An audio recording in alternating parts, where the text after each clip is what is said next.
Hello, everyone. This is Parsha Tisa, in which the Chet occurs. Now, the Chet a lot can be discussed on this Parsha, though we're going to focus on what the Ramban says and his pirish, or this understanding, this pasuk Asher L'chulu Fanenu. Bnei Yisrael requests of Aaron to allow some sort of figure to be able to walk in front of them, to be able to lead them. Now, Rashi understands this is quoted by the Ramban that Atad Tzrichin Le'lohut Harbe Asher L'chulu Fanenu.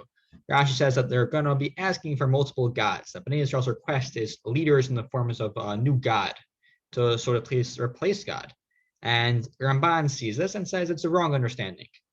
What the Ramban does is that he sort of reinterprets Rashi's understanding of this pasuk to explain that Bnei Yisrael didn't necessarily want new gods. They weren't requesting that in the request about the Egel. As the Ramban struggles with this, how could Bnei Yisrael possibly have done this, perhaps? So the Ramban offers a different interpretation in which he says that really what they were intending in the request, I'll read the words of the Ramban here, Nasalanu Moshe Acher Shiora Haderach Lefanenu. So the Ramban explains that Bnei Yisrael was looking for a new, so to speak, a new leader, a new Moshe, and not necessarily a new God. And this is very well with the Psukim itself. The Ramban points out that Bnei Yisrael requested Gizem Moshe Ha'ish, Asher Halanu Mi Mitzrayim. That Moshe himself was the one who brought us out of Mitzrayim. And they were looking for someone to replace Moshe in this sense. The Ramban continues to elaborate this, all to explain how could Bnei Yisrael sinned in this manner. They didn't want this to be a new god for them when they had this egel to be built. They weren't necessarily going to worship it. It ended up escalating. The request itself and Aaron's actions, the Ramban is justifying Aaron's actions. Bnei Yisrael was looking for a new leader. They saw that Moshe was not coming back. In their opinion, they miscalculated. And therefore,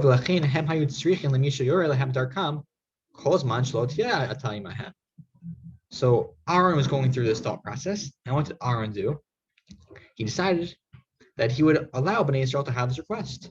And the proof that Bnei Yisrael did not intend this to be a god was that when Bnei Yisrael had encountered Moshe after this, and Moshe, when he returns to the Machane, Bayar to Egel, Machalot Miyad Barchu Mimenu, Bnei Yisrael ran away from Moshe. Bnei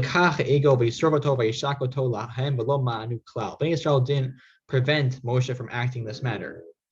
Now, if it was a god for Bnei Yisrael, then they would react in this manner. They realized their mistake because they thought Moshe wouldn't come back. They wanted a new Moshe. That's what the Ramban is explaining.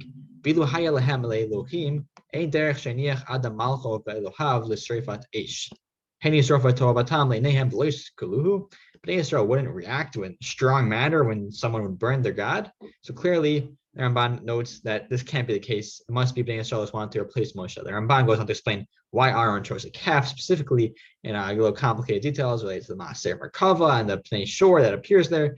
Very interesting. Though what comes out clearly is the Ramban's idea that Bnei Yisrael, yes, while they did sin, it was not a sin requesting for new gods like Rashi is suggesting. Though in a similar vein to Rashi, because Moshe did not reappear, they were looking for a new leader. And this new leader, the Ramban explains why Aaron's actions were justified and why Bnei Yisrael did not react in a harsh manner. And with that, we have a nice understanding of one of the greatest tragedies of Jewish history, but something that we can all take from to learn from, and especially the reactions of the nation and Aaron himself, and be able to move forward with this picture in our minds. Have a good Shabbos.